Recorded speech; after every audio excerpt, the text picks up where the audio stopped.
Vamos a hacer esta columna que a mí tanto me gusta, que Edu le ha puesto el nombre. Es verdad. Muy bien puesto ese nombre, porque tiene que ver con agarrar esos mitos, esos prejuicios que circulan por internet, que, nada, construyen un poco el sentido común y les damos pelea. Pero no le doy pelea sola, porque no tiene gracia así. Ya se ha peleado con un montón igual. Sí, la verdad que sí, ya me he peleado con bastantes. Capitalizamos ahora aquí. Capitalizamos acá y esto tiene que ver, sí, esta vez igual yo no me peleé. Bien. Bueno, con algunos sí, pero... No, bueno. Si no, tiene que ver con un video que vamos a ver ahora. Dale. Que el tema en concreto es ¿de dónde venimos los argentinos? ¿Hay argentinos marrones que sean argentinos? Uh-huh. Bueno, no sé. Para eso estamos en presencia de Juan Francisco Giordano, que es docente de Historia y magíster en Antropología. Bienvenido, Fran. ¿Cómo estás? Hola chicos, ¿cómo están? Gracias Bien, por la ¿y vos? invitación. Bienvenido. No, Todo gracias bárbaro. a vos. Contento de estar acá. Bueno, y nosotros también, porque la verdad que esta es una columna que nos entusiasma mucho. Creo que hemos llegado a pasar por todos los climas. Sí. Nos indignamos, nos reímos, contestamos. Pero también rescatamos y aprendemos cosas. Por sobre todas las cosas. Sí. Así que si les parece, yo esta vez generalmente comento, traigo de disparador algún comentario en particular, los tengo, pero me interesa primero que veamos el video donde yo tomo esta idea de venir a hablar de este tema. Bien, ¿Lo dale. tenemos por ahí? ¿Lo compartimos? Ahí va, paciencia, que estamos acomodando. Bueno, mientras tanto yo voy a aprovechar. Ahí va. Vamos a ver. Porque te escucho hablar raro. Yo le digo, soy de Argentina. Y me dicen, pero no tenés cara de Argentina. ¿Sos de Perú, de Bolivia? No, señor, soy de Argentina. Y les digo, quiere que le muestre, después de tanto insistir, porque me insisten, hubo una señora que era de Jujuy, Argentina, y me preguntó 50.000 veces que de dónde soy. Yo dije, de Buenos Aires, Argentina, Camino Cintura, tras radio, barrio 9 de abril, Esteban Echeverría. Nací en el Hospital Dural, señora. Cuestión que le terminé diciendo, ¿quiere que le muestre el DNI, señora? En fin, eran las 8 de la mañana, le dije si quería que le muestre el DNI y dijo, no, muchas gracias, y se fue. No va a ser ni la primera ni la última, pero todos me preguntan, ¿de dónde sos? Y yo digo, de Argentina, nací en Buenos Aires. ¿Será por la cara? ¿Será porque no soy rubia, muy blanconcita, o como sean? ¿O porque no tengo los típicos rasgos españoles? Porque para los españoles, y no tan españoles, porque latinos también me dicen, es imposible que seas de Argentina. Según su parecer y su estereotipo y su imagination de argentinos que tienen, yo no soy argentina. No sé. La próxima agarro mi DNI argentino, que lo tengo en casa guardadito muy bien, y me lo pego acá. Bueno, ahí tenemos el video de esta usuaria de TikTok que denunciaba alguna situación que le pasa. Y en los comentarios del video también se hacía eco de estos prejuicios que ella mencionaba. Ahora voy a compartir Me gusta igual algunos. que la Sí. señora decidió seguir con su prejuicio. Le dijo, ¿te muestro el DNI? No, prefiero irme a mi casa con la idea que yo tenía y listo. Exactamente. Y entre los comentarios la gente le dice, uno dice, estoy confusa, tiene la cara del Perú, pero el acento argentino. Wow. Sí, no, la Los xenofobia no comentarios es siempre medida. son peores que el video, siempre. Naciste en Argentina, dice otro, pero tus raíces son peruanas o bolivianas. A veces decir la verdad no duele, dignifica. A veces escrito con H y B larga. Sí. Después Por las otro dudas. dice, puedes haber nacido en Argentina, pero seguramente tus padres son... Este es detective. Tus padres son inmigrantes, o sea, de otros países. Debes decir, nací en Argentina, pero mis padres son de tal país. ¿Por qué?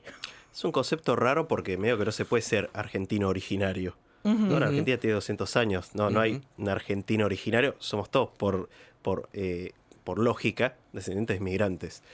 Pero también, digo, en Argentina pasa algo que llama la atención, que es el único país donde, no sé si es el único, pero bueno, vamos a decirlo así. Yo, por ejemplo, soy argentino.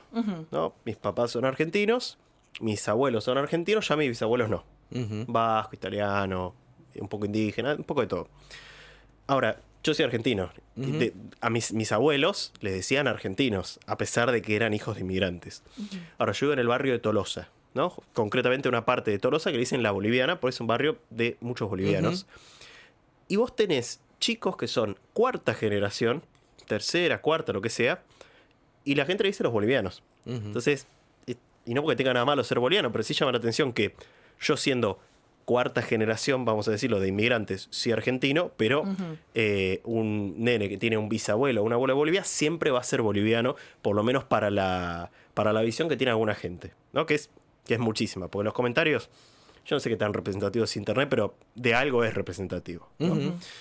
Y yo creo que esto tiene que ver con una forma particular en la que se dio el nacionalismo en Argentina. Pues podríamos decir, es el racismo, y cerramos la columna acá, pasen la cortina musical, Claro, ya estamos. sí, sí. Pero bueno, hay algo quizás más interesante que tiene que ver con cómo se configuró el nacionalismo argentino. En Argentina, la Constitución de Alberdi, de la que tanto se habla últimamente, la Constitución de 1853, establece un principio que es el principio de ius soli, que quiere decir que cualquiera que nació en el territorio argentino puede adquirir la ciudadanía argentina, y todos los hombres de buena voluntad que vengan a poblar el suelo argentino, o sea, que cualquier hijo de inmigrante que venga acá al país va a ser considerado argentino, no importa de dónde vengas. Que eso contrasta con el principio de ius sanguinis, que está en muchos países de Europa, donde para vos acceder a la ciudadanía de un país tenés que, no importa si naciste en ese país, Lazo de sangre. exactamente, tenés que tener un lazo de sangre por vía materna o paterna, depende del país obviamente, que te garantiza como tal. Entonces uno podría preguntarse, si nosotros nos regimos por el principio del ius soli, desde esa Constitución del 53, ¿por qué hay algunos que son más argentinos que otros? Como decía esta chica, ¿no? O sea, yo soy argentina, pero todo el tiempo tengo que estar explicando que no soy de Bolivia, que no soy de Perú, que nací en Esteban Echeverría, lo que sea. Porque da esa impresión, ¿no? Como que algunos tenemos carné de argentinos, nadie nos va a preguntar nunca de dónde somos, todos nos van a decir que tenemos cara de argentino, como si... Yo no sé cuál es la cara de argentino, sinceramente, porque es un país enorme. Está bueno eso que decís, es verdad, claro. Y pero una persona de Jujuy, una persona de Tierra del Fuego no tiene nada que ver. Una persona de Mendoza con una persona de la Ciudad de Buenos Aires no tiene nada que ver. De hecho, hay un imaginario de que el argentino es el porteño o el del área metropolitana de Buenos Aires. Y yo también pregunto, ¿y cómo se ve alguien del área metropolitana de Buenos Aires? Hay un montón de formas, digo, porque también la gente que está en el AMBA, muchos son segunda o tercera generación de inmigrantes de las provincias. Entonces, ¿cómo se ve alguien de capital? Pero bueno, lo que pasa en la mayoría de los estados, de los territorios latinoamericanos que se independizan más o menos en la misma fecha que nosotros, o sea, entre 1810 y 1824, es que todos, o la gran mayoría, adoptan el principio de la Revolución Francesa, según el cual todos éramos ciudadanos de la nación sin distinción de color, de raza, sobre todo en Argentina, pero también en otros. Entonces, donde uno pensaría que basado en ese principio, no debería haber algunos que sean más argentinos que otros en función del color de piel, deberíamos ser todos igualmente argentinos. Pero lo que pasa en estos estados americanos es que, aunque no hay una etnia o una raza que representa en sí lo que es ser argentino, como en alguna época se dijo que, qué sé yo, los alemanes eran con los teutones, o bueno, lo que sea, implícitamente estos estados lo que hicieron fue que se etnificaron, o sea, tomaron como la etnia, si eso existe, de las élites dominantes. Que en el caso de Argentina eran mayormente élites blancas, pero por ejemplo en el caso de Bolivia eran élites mestizas, por ejemplo. Ahora, eso no reflejaba cómo era la mayoría de la población. En Bolivia la mayoría de la población era indígena, y en Argentina no era la mayoría de la población blanca. Que eso es, si ustedes... Vamos bien hasta acá, ¿no? Sí, sí, sí. Solo me pongo a hablar y me pongo... pero- Seguí. si ustedes ven cualquier libro de historia de mediados del siglo XX, de los grandes y tan leídos historiadores del siglo XX, como José Luis Romero, José Luis Romero dice que en 1870, o sea, en la época del gran aluvión inmigratorio de donde vienen todos nuestros bisabuelos, por decirlo de alguna forma, ya dice la Argentina era mayormente un país blanco, criollo y descendiente de europeos, sea de los europeos que vinieron, los españoles que vinieron en la época de la colonia, o bueno, los italianos, qué sé yo, polacos, ¿no? Que vinieron ya a finales del siglo XIX. Eso dice José Luis Romero. Eso no resiste el más mínimo archivo. O sea, no resiste ni siquiera los mismos archivos que esos historiadores tan famosos veían. Porque si nosotros tomamos 1870, 1880, la mitad de lo que hoy sería la Argentina, que en ese momento se estaba consolidando, pertenecía a los pueblos originarios. No, desde el sur de la provincia de Buenos Aires para abajo, estamos hablando de todos los grandes cacicazgos de los pueblos originarios que llegaban hasta la zona de Tierra del Fuego. Si nos vamos a la parte del Gran Chaco, que también incluye Formosa, también era una zona casi exclusiva o mayoritariamente de pueblos originarios. Supongamos que esos historiadores estaban pensando, bueno, y aparte, bueno, pueblos de la provincia de Buenos Aires que han sido fundados directamente por caciques indígenas. 25 de Mayo, Olavarría, Azul, Tapalqué, Carmen de Patagones, son todos pueblos que tienen una historia indígena muy antigua. Y si nos vamos a la ciudad de Buenos Aires, que uno diría, bueno, es la ciudad en la que están pensando estos historiadores, qué sé yo, la principal comunidad popular de la ciudad de Buenos Aires en 1870, 1880 era la comunidad afroporteña. ¿Sí? O sea, eran, para decirlo a lo bestia, pero para que se entienda, eran los negros. Los negros eran la comunidad más importante, no solo de la ciudad de Buenos Aires, sino también de ciudades, en muchos casos, como Córdoba, como Mendoza. Entonces, digo, la Argentina nunca fue esa Argentina blanca que intentaron pintar, algunos que no lo hicieron tampoco de mala gente, por decirlo así, lo hicieron basado en lo que ellos mismos creían. Pero la pregunta es, bueno, si estaba toda esta población afroargentina, afroporteña, y por otro lado la población indígena, ¿qué pasó? ¿No? Porque daría la impresión de que, bueno, hay un montón de explicaciones que se dan de, bueno, los negros se murieron todos o en la independencia, o en la guerra del Paraguay, o la la fiebre amarilla, perdón, que siempre se la pinta como una fiebre racista, ¿no? Porque afectaba solo a los negros y el resto no se morían aparentemente. Tiene que ver con dos cuestiones. En el caso de las poblaciones indígenas, se da un evento que es a esta altura conocido por todos, que es la conquista del desierto.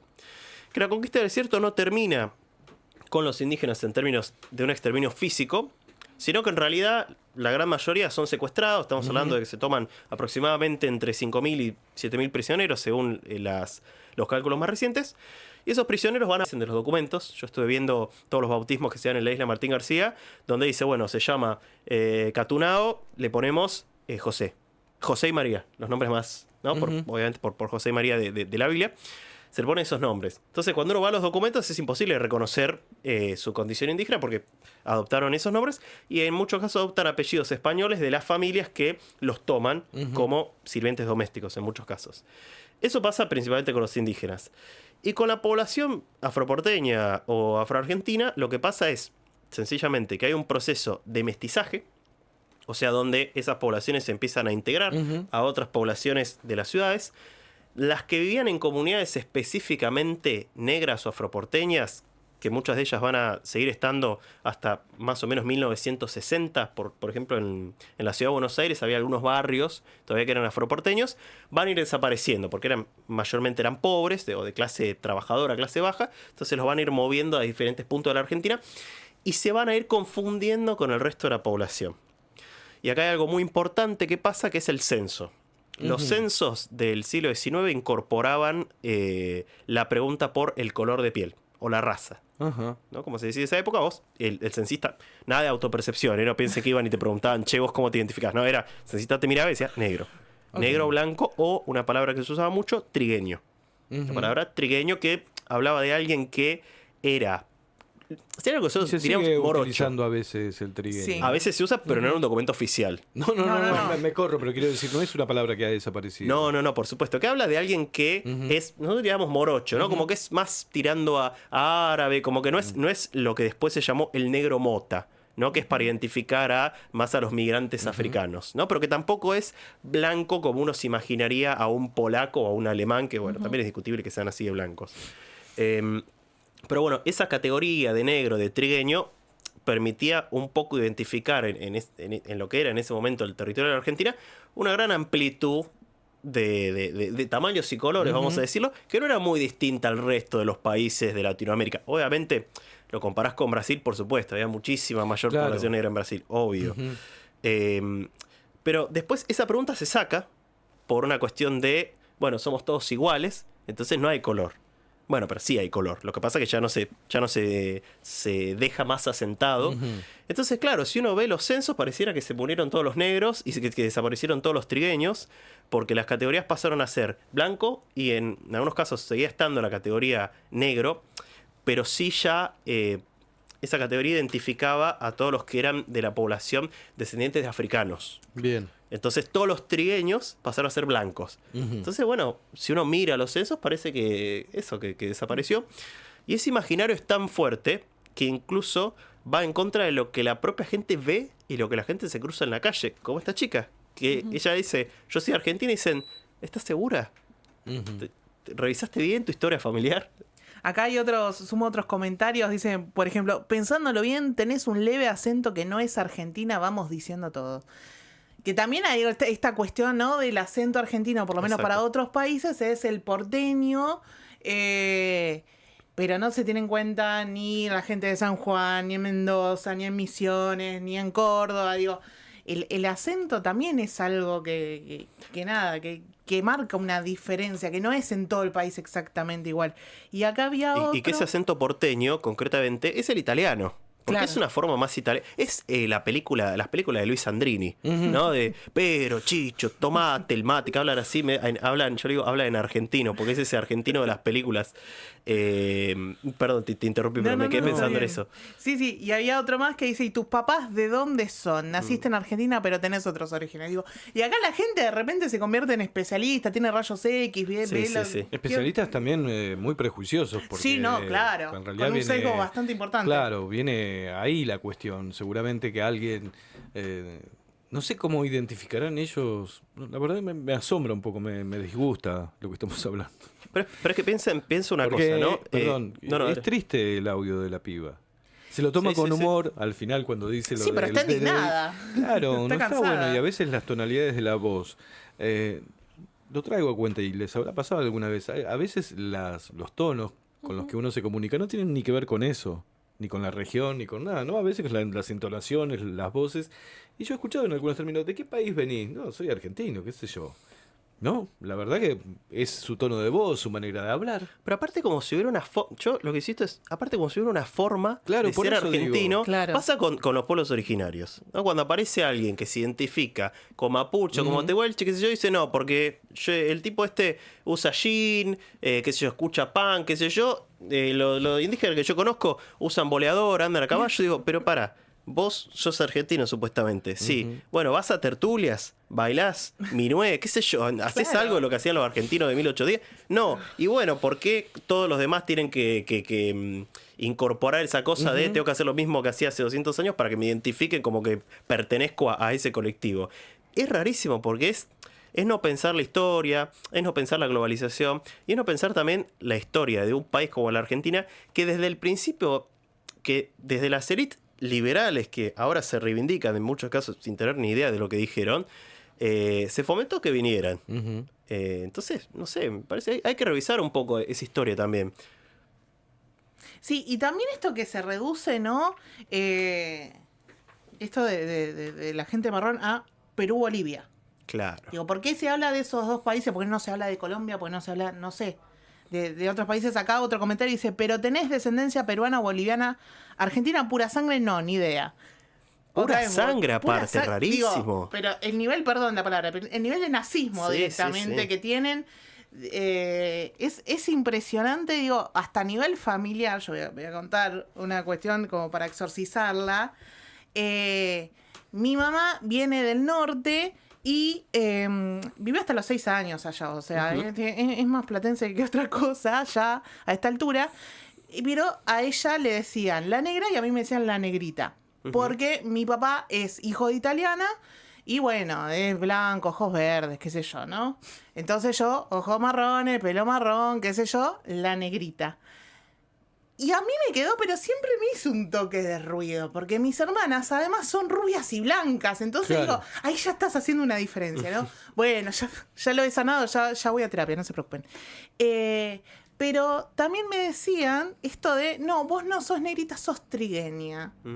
Digo, y esto de, yo tengo 33 años, digo, sigue pasando esto que decías vos, Edu, esto que vemos en los comentarios, se sigue arrastrando. Si bien quizás ya no está en los documentos, igual ahora con el tema del INADI y el gobierno que tenemos, bueno, en cualquier momento. Algo, me dejás el pie y les pido permiso. Me pasó con un amigo que es morocho y un día me cuenta algo de lo que nunca habíamos hablado. Me dice, no, porque mis hermanos son blancos. ¿Y vos justo saliste en morocho? Sí, me dice, porque mi abuelo era caboverdiano. Me dice, Ajá. yo de chiquito era casi mota. Me dice, ahora porque perdí un poquito los rulos. La discriminación que él sufre cotidianamente, hoy 2025, cuando entra hasta un negocio por ser negro, Ujú. es increíble. Y he estado con él y eso se nota. Pero aparte, digo, no lo pensemos solo como algo que, digo, a veces pasa que lo pensamos como algo que nos es ajeno. ¿No? Como, bueno, no está bien discriminar, pero es un problema de otro. Es un problema de tu amigo, es un problema tuyo cuando te dicen negrito, trigueña.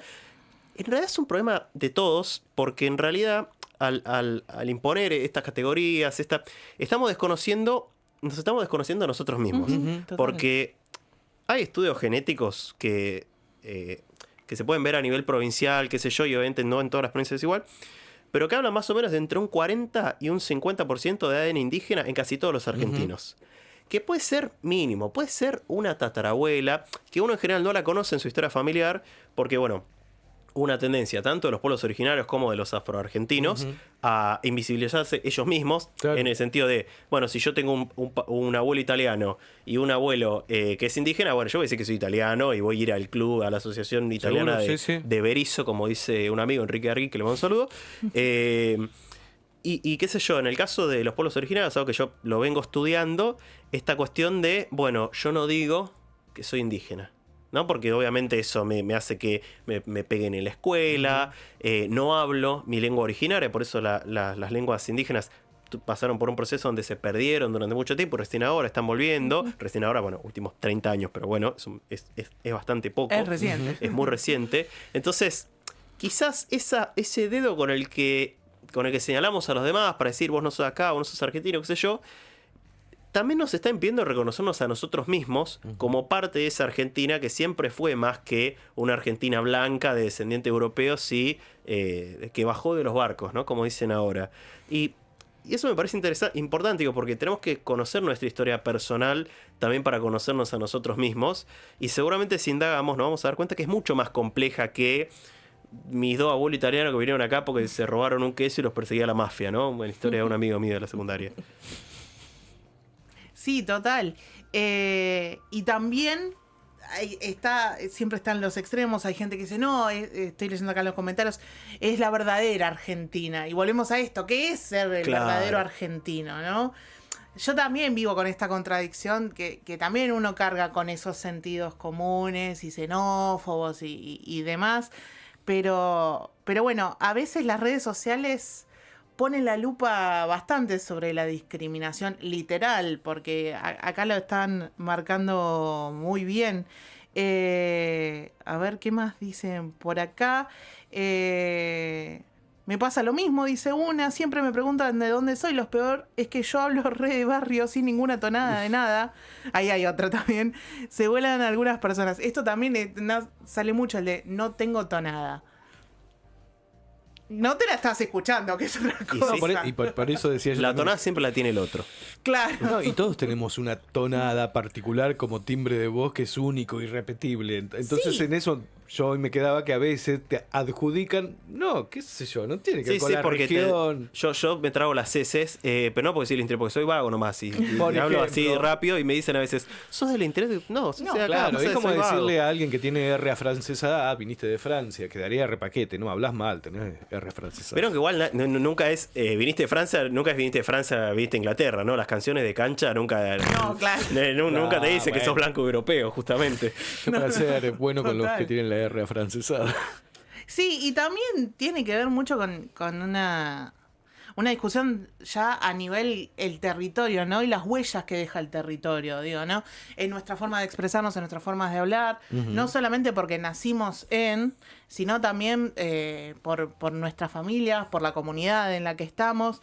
Y me parece que nada, que cerrar la discusión a de dónde venís o si sos original, pura sangre, donde sea, es cerrarle la puerta a muchas otras discusiones que enriquecen muchísimo más, que abren muchas más puertas, que me parece lo interesante incluso. Así que bueno, por hoy llegamos hasta acá, pero vamos a hacer una cosa que siempre hacemos en el programa, Eduardo. Sí, yo te digo que necesitamos segunda parte acá con el invitado. Te vamos a volver a invitar, Fran, Cuando para quieran, seguir cuando charlando, porque es recontra interesante. Y me parece súper necesario hoy más que nunca seguir hablando de historia, de memoria y de estos temas que, bueno, un poco hay gente que está tratando de negarlos, de ocultarlos y a veces es tapar el dedo con un sol, ¿no? El sol con un dedo, perdón. Totalmente. Así que, bueno, muchas gracias. Muchas Muchas gracias a ustedes por la invitación. No, un placer haberte escuchado, la verdad. Estábamos acá en compañía de Juan Francisco Giordano, docente de Historia y magíster en Antropología. En Vení, que para vos también hay. En una próxima edición vamos a ver con qué nos encontramos. Pero ahora, Edu. Pausa musical que hay más Odisea Cósmica. En esta